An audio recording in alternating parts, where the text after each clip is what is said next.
Hi, everyone. Welcome to the series on the political economy of health in Europe. I'm your host, Carlos Muntaner from the University of Toronto. This series came about when having a conversation with my colleague and friend, Rick Wolf from NYU. He suggested it would be a great idea that we interviewed political economists about the situation in Europe and the prospects for its future, meaning after the COVID pandemic. And with Rosina Somani, also at the University of Toronto, we began to schedule interviews with some of the available and most interesting political economists that we found. A problem that we had and that we are working on it is that so far we were not able to interview women, economists, sociologists, or political scientists. But we hope that in the future we have some of them. I wanted to share with you that the analyses are overwhelmingly made by scientists,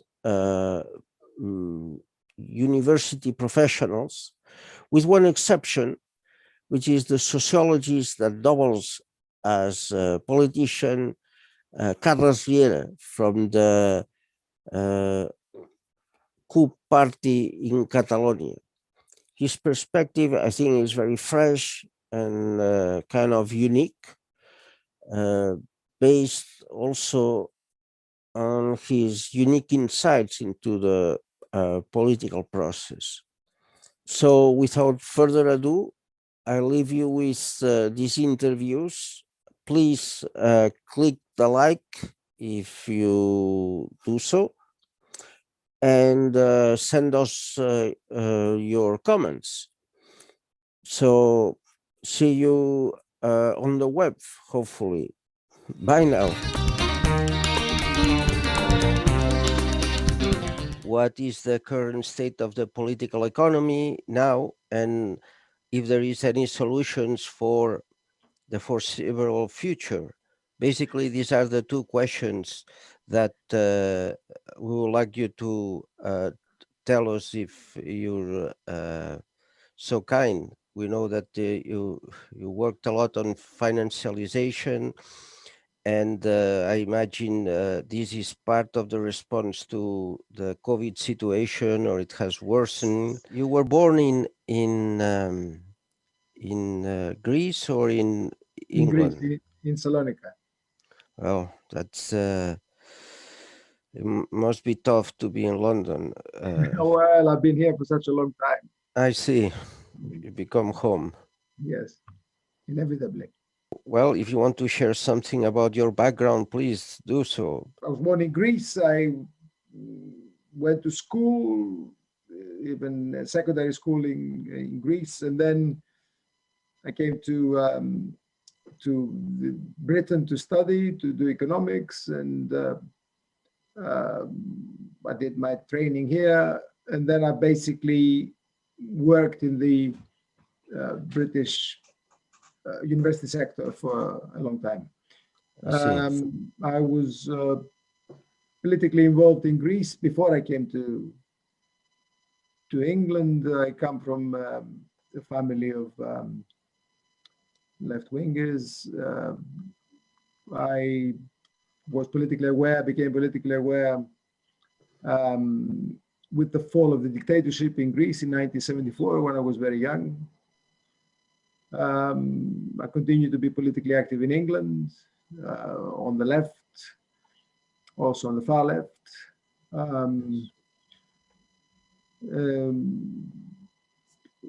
What else is there to say? I have done a fair amount of work on political economy, Marxist political economy. I've always called myself and have been a Marxist, nothing else. And in about 10 years ago, I became very heavily involved with the European crisis. Yes. It seemed to be an extraordinary thing. And it seemed to me extraordinary that people wouldn't see the obvious answer or the obvious solution. I became politically active in this regard. I became politically active in Greece. I became quite prominent among working people and so on. Then in 2015, I was elected member of parliament when Syriza was first elected, when during the radical period of Syriza, yes. for about 7 months. Right. And then when Syriza sold out, I left. We tried another thing in politics. It didn't work out because of weaknesses of leadership. And I went back to England and I continued to be intellectually active and politically active, being closely related to the left of the Labour Party. I became quite involved in the Brexit debate. That didn't go down very well either, because the Labour Party handled it badly. And here we are. Yes. Thank you so much. Our generation, it's a success of failures rather than big successes. The tragedy have of the same background. Sorry? The tragedy of our generation, whatever, if we are the same, which aspect we are, the tragedy is that intellectually and in terms of political economy, by and large, we are right. Capitalism doesn't work. Yes. Capitalism is increasingly problematic. Exactly. Capitalism is a system that doesn't add up. This is obvious. Yes. And yet, at every turn, we have been defeated or failed. The best we can do right now is draw lessons from that so that the younger generations, people coming up, do not make the same mistakes. You're so right. Thank you for your comments, biography and life experience. It's you cannot say more in less time, I would say, and I feel totally empathic with your trajectory. In the specific situation that we are facing now, could you tell us how do you see the European political economy and how, if there are any solutions in this COVID period or post-COVID that we are entering? In Europe, as in the rest of the developed world, to analyze COVID and its impact, one must go back to the crisis of 2007, 2009. It's impossible to do it otherwise. The crisis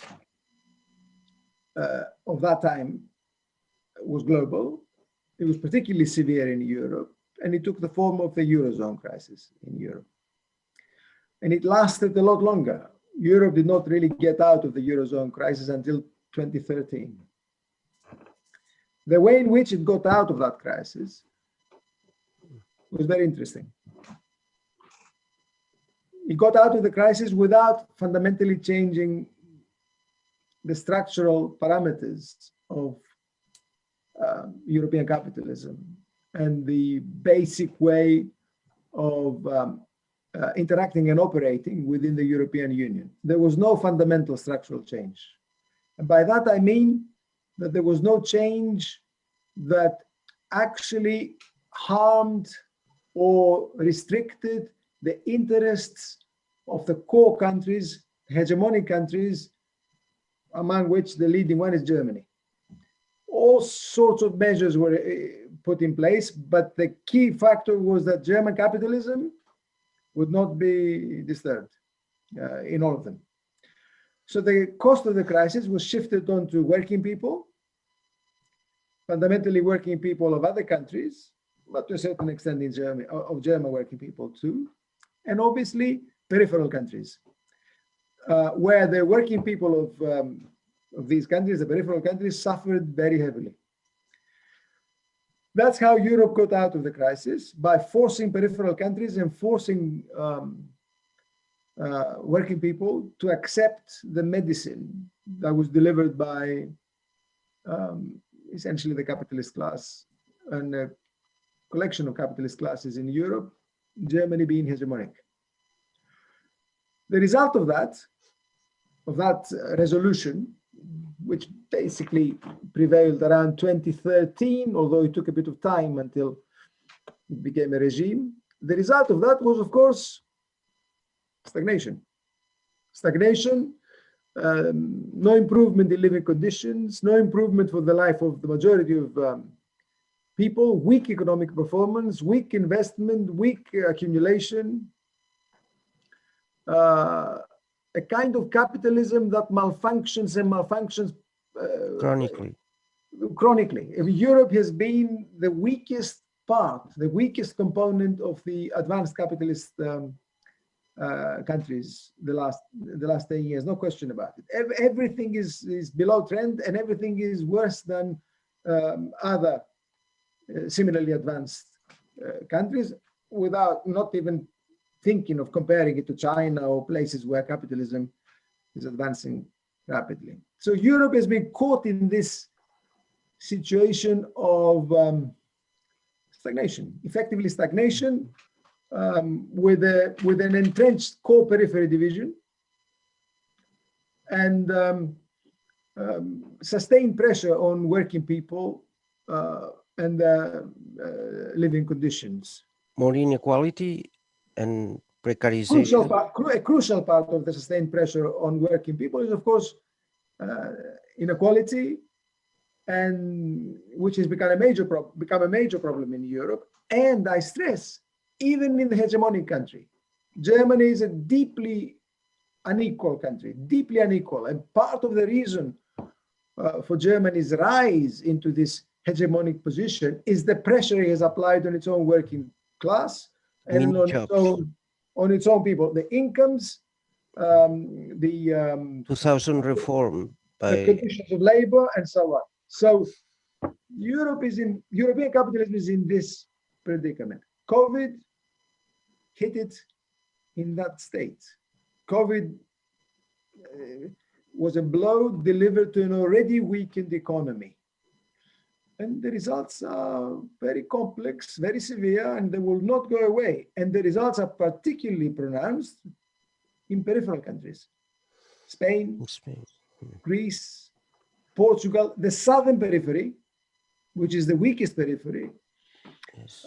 Because Europe has got more than one periphery, but that's the weakest periphery. The southern periphery has been hit very hard by COVID. More than the eastern countries? I think more than the eastern countries, yes. And the reason why it's been hit more than the eastern countries is because of the structure of the economy. As Europe has been unfolding in this direction, developing in this direction that I summarized for you, and with Germany as the hegemonic capitalism, the periphery of the East became quite different to the periphery of the South. The periphery of the East became integrated into the German productive machine, the German productive structure, which basically means automobiles, machine tools, chemicals, that kind of industry. Not modern technology, but incidentally, not information technology and so on. German capital is not very good like that. But the countries of the East became integrated into that system, into that structure of accumulation and production. The countries of the South were not. The countries of the South were separate from that, and their economies came to depend on even more on tourism, services, on banking, financialization to accelerated forms.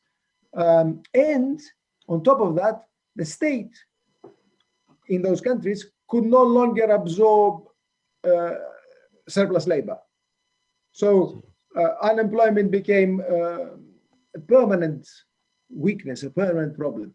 So the southern periphery is very different from the Central Eastern European periphery of the European Union. Both are peripheries, but in a different way. So when COVID hit, the South was ravaged because services were hit, because tourism was hit. So it will be very difficult. Spain, in particular, at the moment, is probably the weakest of those countries. Spanish capitalism is in deep trouble. And one could look at it to draw conclusions about what is likely to happen. And we've done quite a bit of work, actually, on this with some Spanish colleagues and comrades of mine. And we have some interesting views on what should happen with regard to the poor, boosting the economy, and so on. But all in all, the situation of European capital is very difficult. What was your prediction with regard to Spain? Was there different in different regions, or was uniform? No, we did not look at the differential impact on, say, Catalonia or Spain or Basque country. Yeah. We didn't do that. We looked at the country as a whole, and we looked at the impact on poverty, and we looked in particular what might be immediate answers for that, because the issue of inequality and poverty right now in Spain is tremendous. Yes. So in that context, we think that the left should be thinking seriously about some radical forms of basic income provision, because the next few months, especially in the south, in Spain and so on, will be very difficult for working people. Andalusia, it's always the worst health indicators. And with regard to this particular poor performance of European capitalism, is it made worse because there is so little democracy in the European institutions as compared to the US Fed, or it seems that particularly undemocratic? Is that part of the problem? Even by liberal democratic standards? There is no doubt that democracy and the European Union don't mix very well. There is no doubt that the European Union has got a tremendous democratic deficit, which has become worse. The institutions and the mechanisms have become even more detached from ordinary people, from working people. It's perfectly clear the decisions made, the way they are processed, and the way they're put in practice have got very little to do with democratic principles, particularly when one looks at the European Court of Justice, which is probably the strangest formal institution of state in the world, and by construction and in its very nature undemocratic, completely undemocratic. So that's clear, and it's become worse in the course of the crisis in the last 10 years. But I don't think that's the reason why Europe has performed economically worse. I don't think that it doesn't emanate from the lack of democracy directly. It might have a common source. The key thing here is that structures of hierarchy, of core periphery division, and of facilitation of capital accumulation have emerged in Europe, which make for policies that are not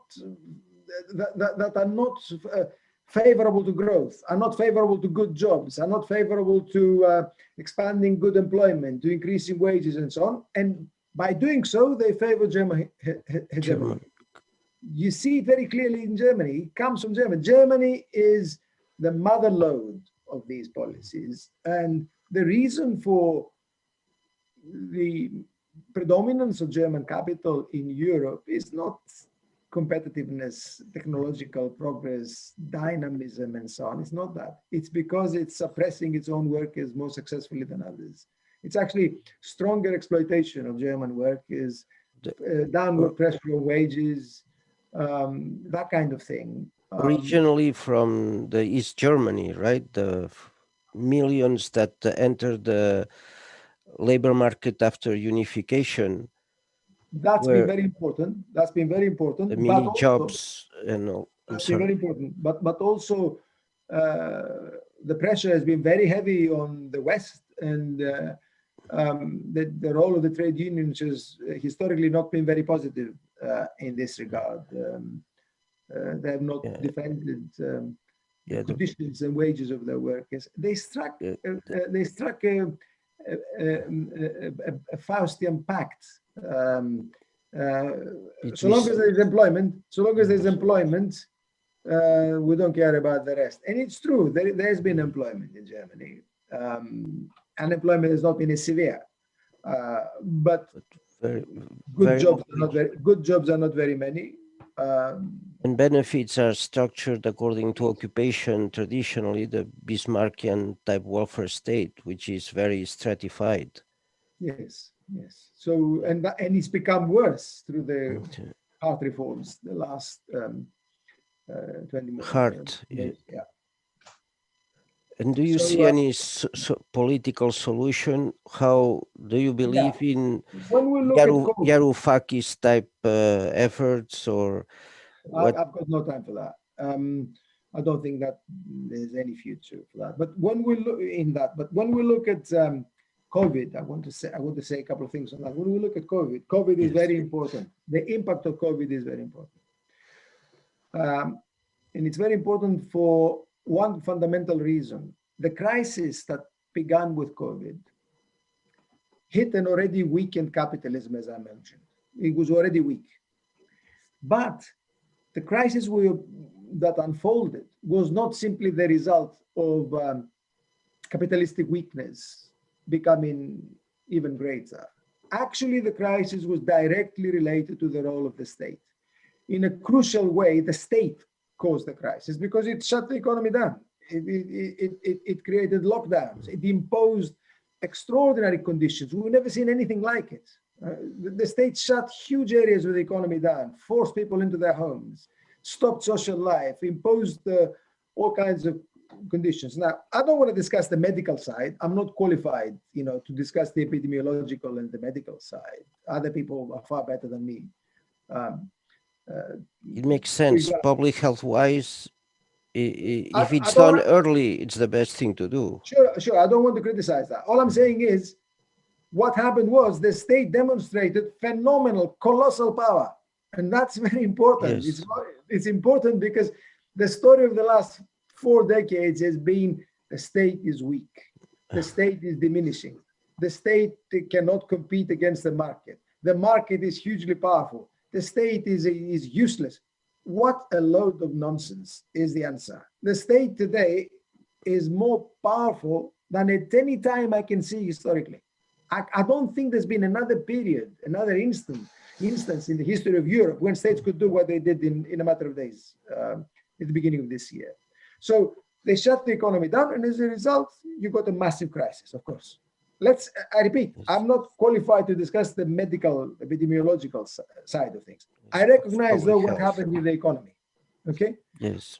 And equally then, what we see is that as the crisis emerged and the states began to realize what was happening, they swung the other way and they began to take measures to make the crisis less severe, which again were without precedent. States intervened and nationalized the wage bill. They paid company wages to keep people on the books. Yes. To prevent rapid rise in unemployment. Unemployment still increased, of course, but the state intervened and nationalized the wage bill. The state also intervened and nationalized losses, the income statement of corporations, by guaranteeing losses. The state intervened and provided money at zero interest rate, abundantly, huge amounts of liquidity. Does it make any sense to you? I'll tell you what the importance is to me of this. The importance is this. The nation state remains incredibly powerful, and it is the pivot of contemporary capitalism.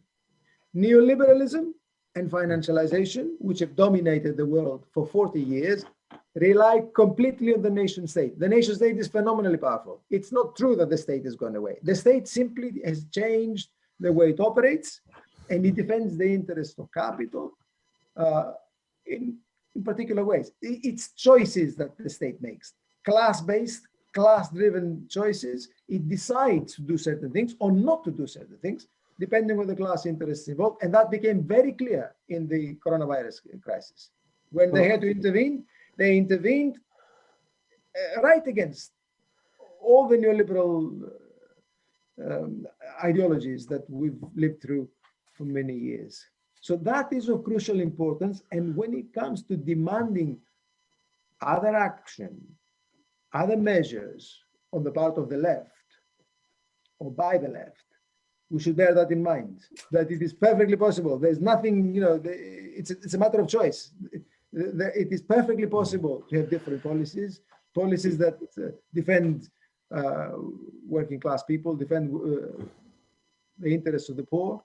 Yes, but I'm sorry, but the Spanish state, for example, they don't have a central bank. Now they do what the EU asks them. They need their loans. Isn't that an erosion of part of the power, at least in a political economy that the state used to have? Indeed, it is. So we come to the peculiarity of Europe now. I was talking generally about the nation state and coronavirus. Oh, yes. Because yes, even like, in Europe and even in Spain, we saw greater intervention by the Spanish state compared to what it was doing before. But nonetheless, as you say, in Europe, we have peculiar conditions, particularly in peripheral countries like Spain, in the southern periphery, where the sovereignty, the loss of sovereignty by the state in the context of the European Union has been very important. Yes, so the state in Spain has been able to do less because of the deficits, because of the debt, and so on. What should it do, and how should it tackle things? I think the point is the same or similar, both in Germany, hegemonic country, and in the periphery, but it must be particularly pronounced in the periphery. We should demand that nation states continue to intervene and continue to intervene to undermine or to overturn the financialization and neoliberal policies that have been applied for 40 years in the interest of the workers and the poor. And that has a number of different policies which apply differently in the periphery and the core. So one key thing here for me, one key intervention now is in the realm of supply, production and supply, because coronavirus, through the actions of the state, has completely disrupted the supply side, the production side. The state closed down the economy. The supply side became completely disrupted. Even today, it's not possible to bring in certain inputs, to produce certain outputs. There are shortages and so on. That has shown that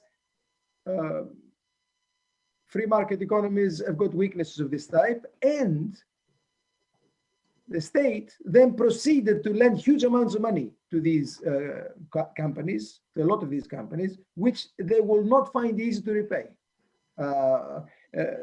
In the next 6 months to a year, it is possible that there will be a wave of bankruptcies among these companies. We should demand that the state intervenes, restructures the supply side, and just as it nationalized the wage bill, as it nationalized the income statement, it should now nationalize the equity.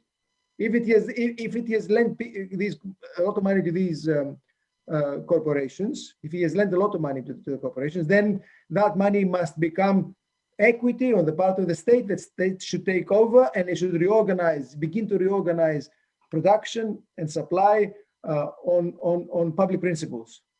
It should intervene in this way. And that, of course, means a wave of investment. A wave of investment, which of course Spain needs, and so do other countries, including Germany. So I think that's very important to demand that. And coronavirus has shown that it is possible. It is possible. If the state can do one thing, it can do another too. Now, the second thing that we should demand, I think, is of course supporting demand.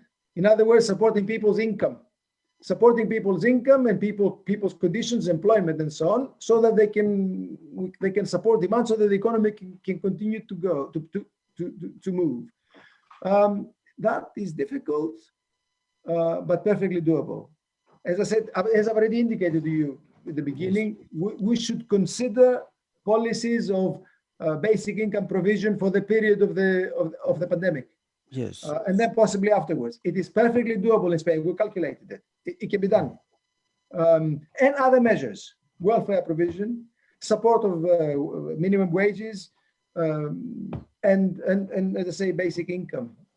Of crucial importance that this takes place. Without cutting the welfare state sector, education and health, of course. On the contrary, we should support the welfare system, yeah, particularly health. It's become very clear that we need a publicly funded, well-organized health system. Public health system. Apart from everything else, in order to deal with the coronavirus as it continues, we need primary health care. We need better systems of dealing with those who contracted disease and so on. You know better than I do, but it's obvious that this is required. Third thing I would say we should demand in Europe is, of course, restructuring the credit system. The thing that never happened, the financial system.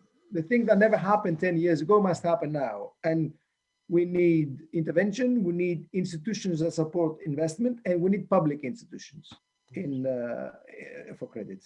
Clearly, we need public institutions. And the last thing I would say is necessary right now is, of course, intervening in the realm of equality and inequality. And that has immediate implications for coronavirus. You can see it happening in Europe already. The state intervened, it provided money, it supported corporations, and obviously in this respect, it began to accumulate deficits. So now the debate is already emerging how to deal with the deficits, what to do, how to restrain the deficits. And in all probability, it will be in the usual way.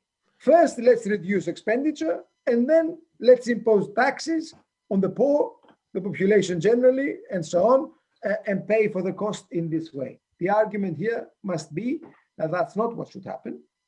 What we need to have is redistributive taxation reform. We need to tax wealth. We need to tax high incomes.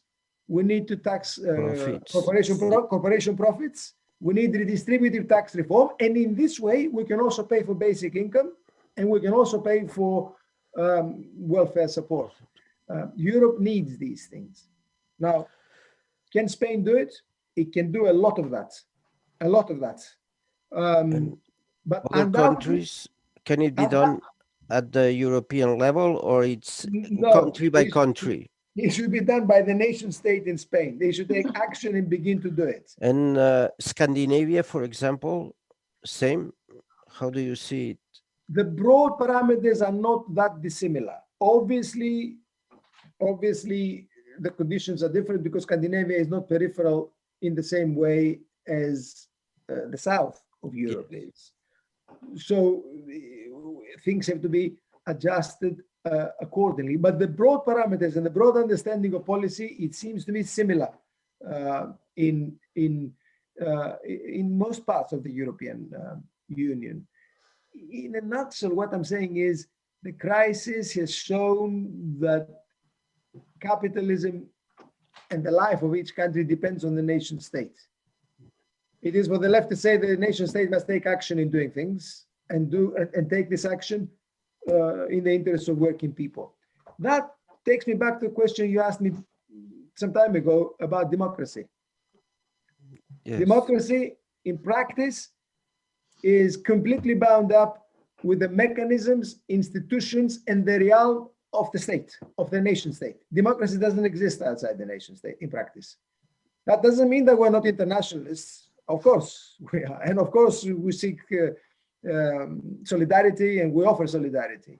But democracy is living practice, as institutional life, as something that can be felt at the local level as well by ordinary people. In other words, a voice and an ability to intervene and actually affect the way the world is and behaves. That is always, without exception, at the national level, without exception.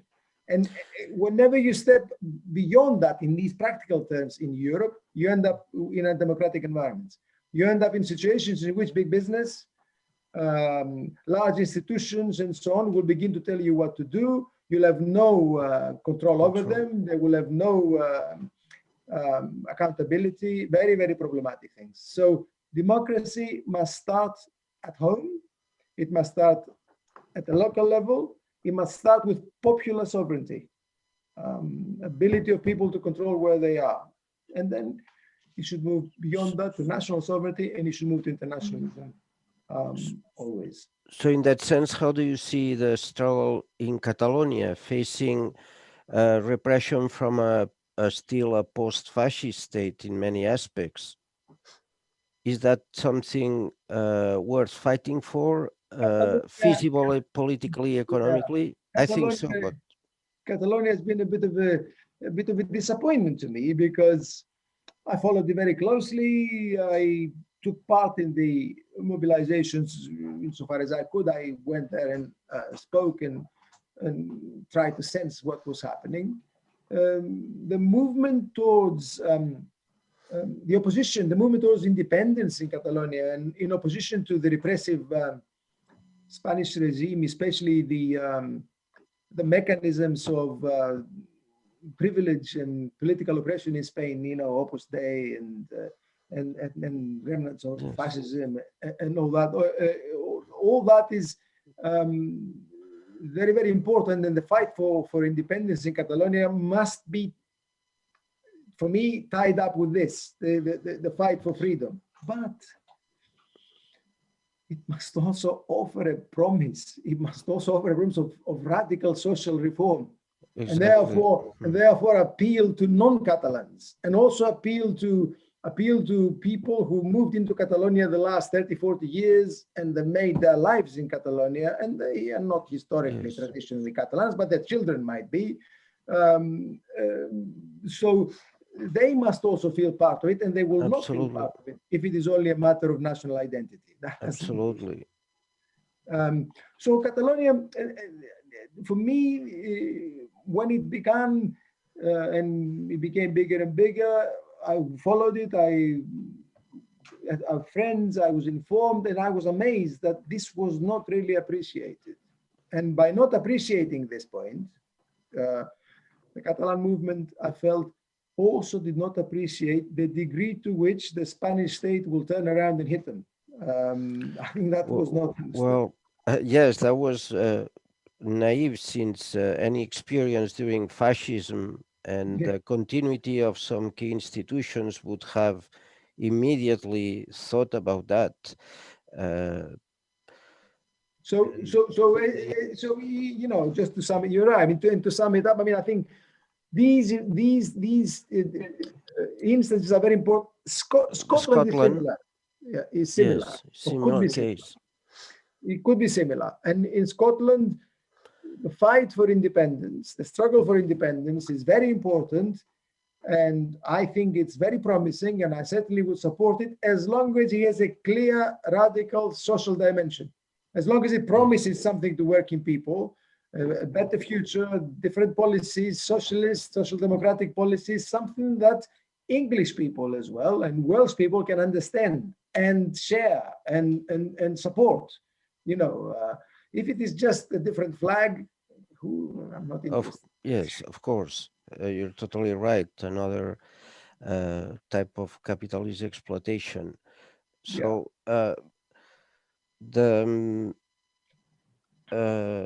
is there anything that you believe that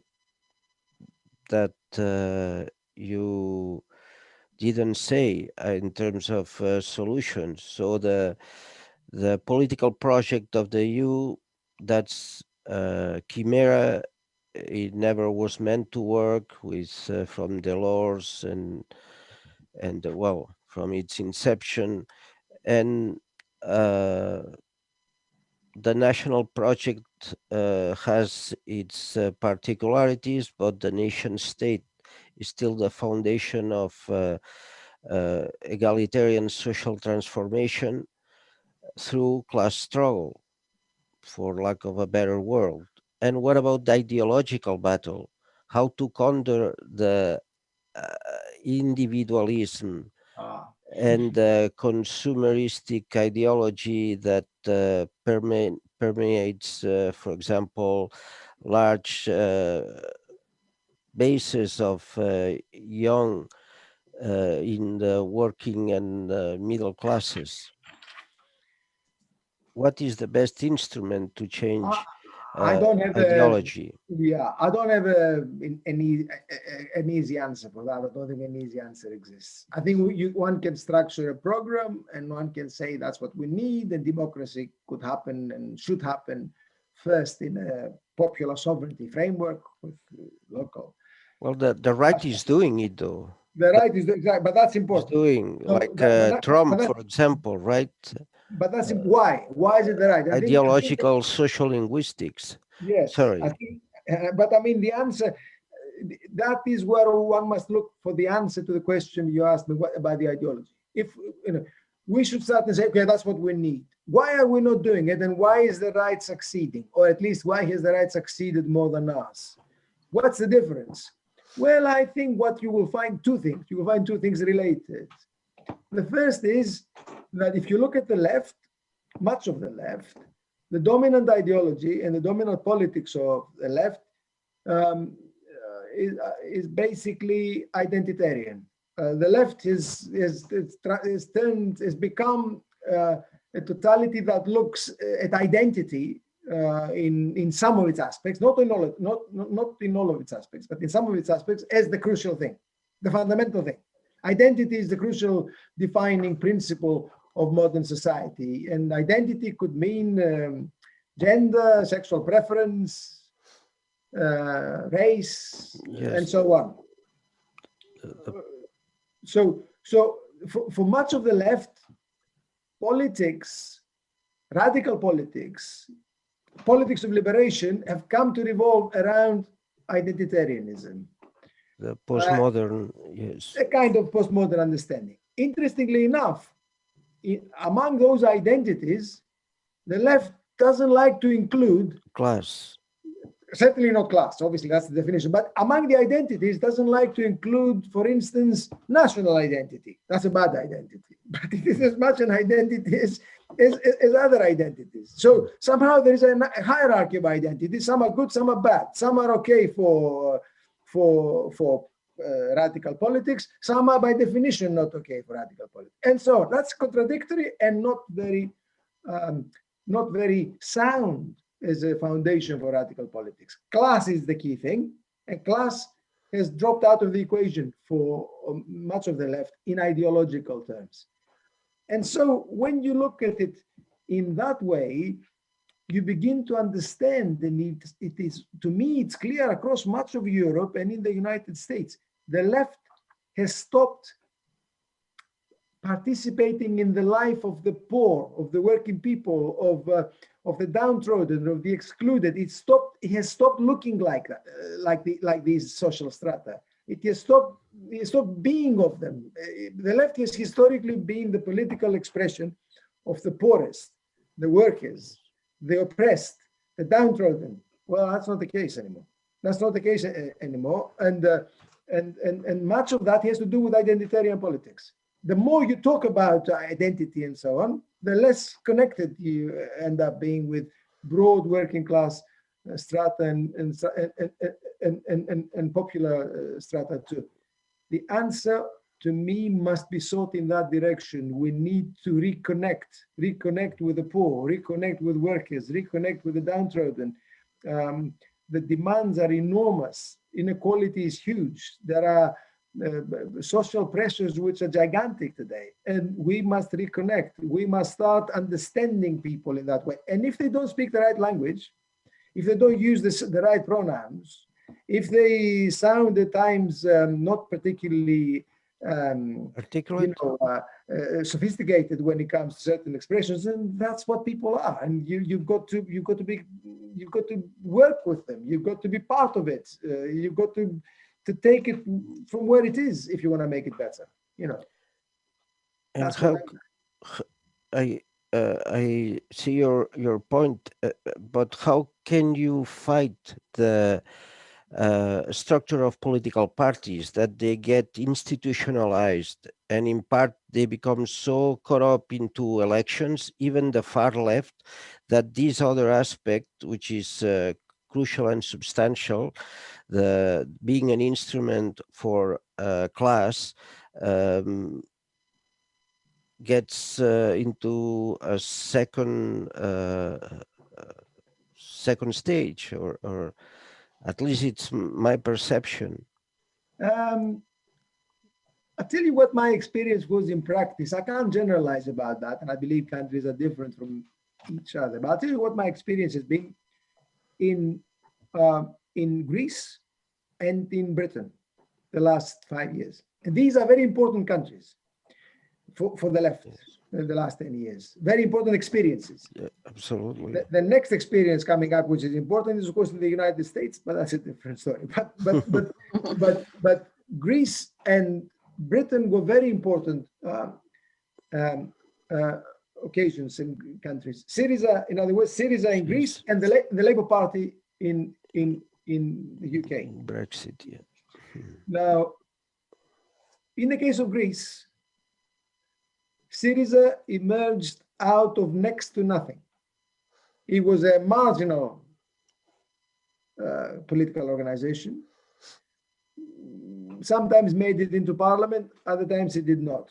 It was not rooted in the trade unions. It was not rooted in civil society in Greece. It was not rooted in the class organizations.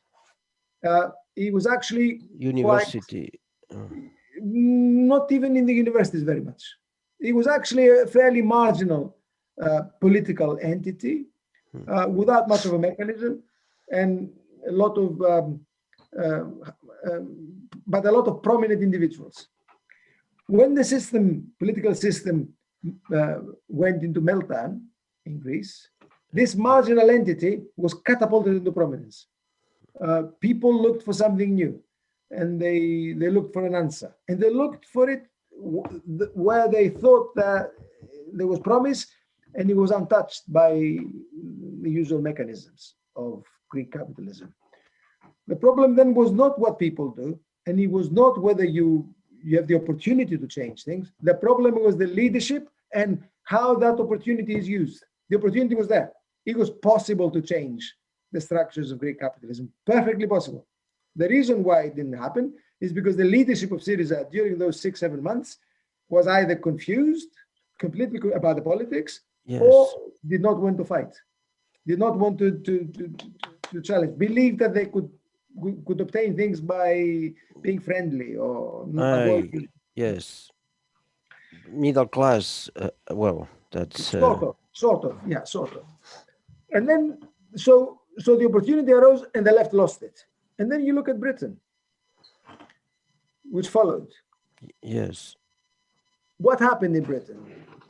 A historical accident, completely accidental, and it was an electoral accident within the Labour Party.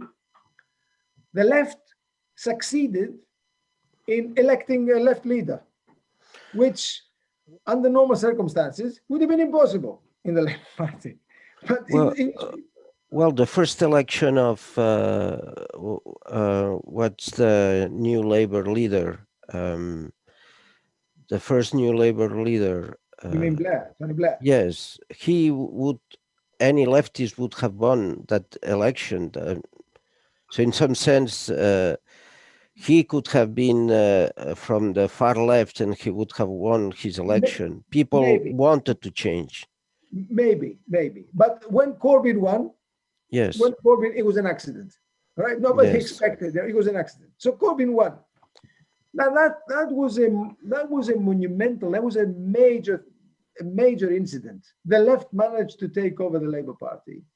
And some of these people on the left were good socialists, Marxist, socialists, radical people, no question about it. Corbyn was and is a socialist and an honest politician, and a person who means well for working people and their conditions in Britain and abroad. They had an opportunity. The opportunity was there. Young people began to go to Labour. Yes, They were that rejuvenated.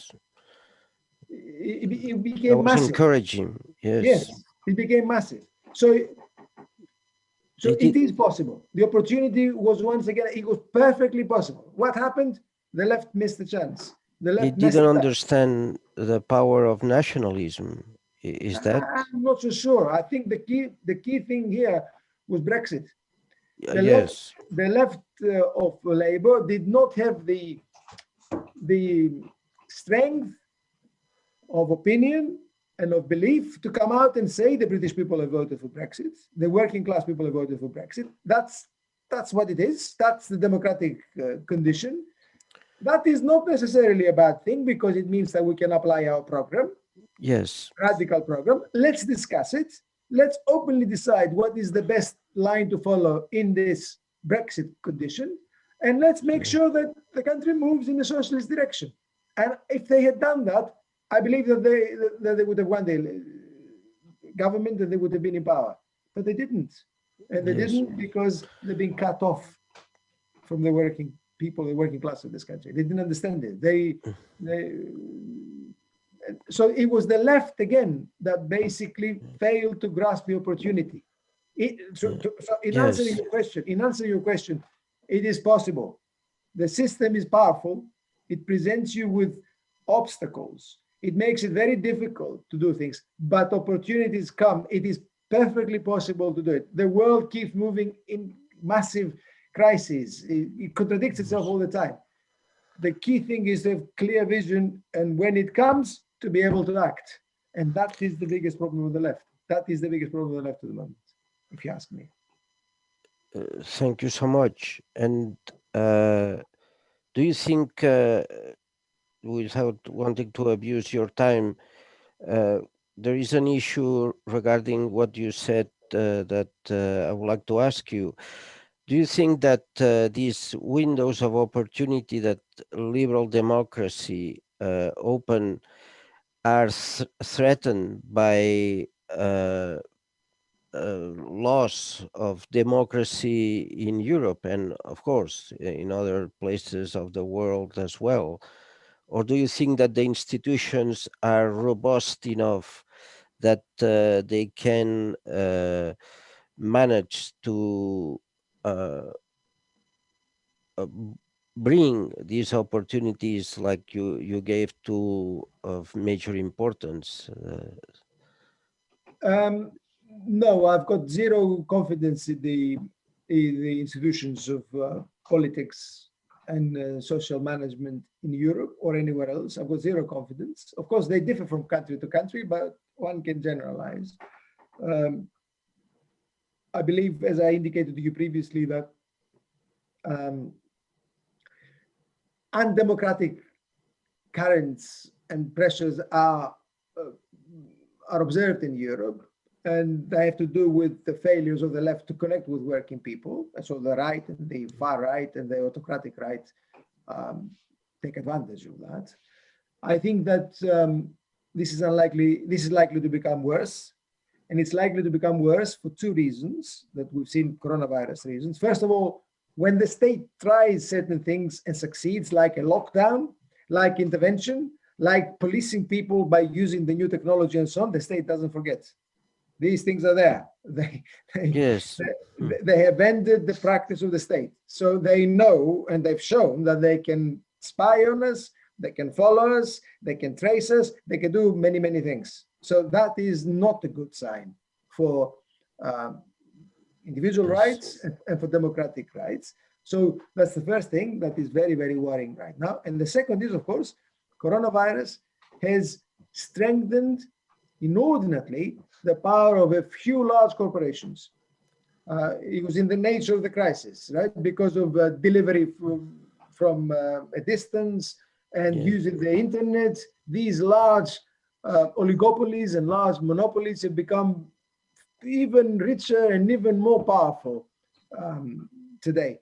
And that is not good for democracy, not good for democracy at all. The power of these large capitals is so phenomenal right now, combined with the new technology, that it is very, very, very worrying for democratic rights and for individual rights. So the combination of these factors, given the general political situation, is very, very concerning. And the fight for democracy must be integral to what the left should do from now on. You know, the demand for popular sovereignty and democracy in these regards. So thank you so much for your time and answers. It was a great pleasure to finally talk to you, and we'll certainly share with you the video before it's up. And I hope that through your Catalan friends, which I know I can talk to you again in the future. It's been a great honor. Thank you so much. Thank you. Thank you so much. Thank you very much for your time. I thank you. It was a pleasure for me. It was good to talk to you, and I enjoyed our interaction. And I wish you all the best in your efforts, and I hope that we'll have more occasions in the future. Thank you, sir. Thank you very much. I hope Thank too. you.